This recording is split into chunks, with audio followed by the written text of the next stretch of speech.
नाज़रीन, अवामी न्यूज़ में खबरें सिलसिलो जारी है। वहाँ की एक अहम खबर ॾींदा हलूं। भारतीय शहर मुंबई वासण रोशनी टेकवाणी जो सूफियानो कलाम सोशल मीडिया ते वायरल थी वियो।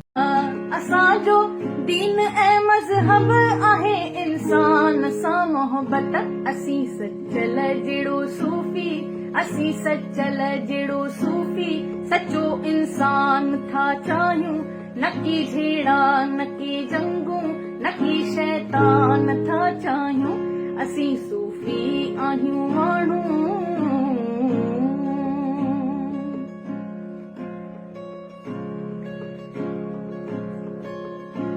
न की हिंदू न की मोमिन न की आज़ाद मुंहिंजी का,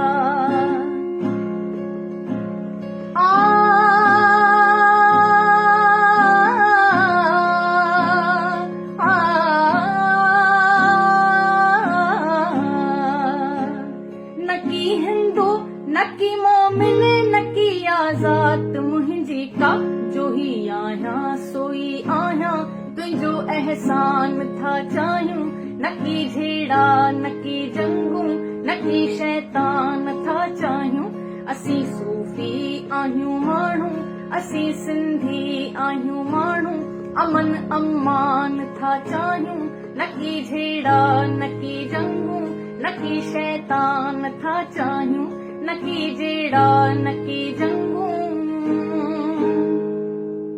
न की शैतान था चाहियूं।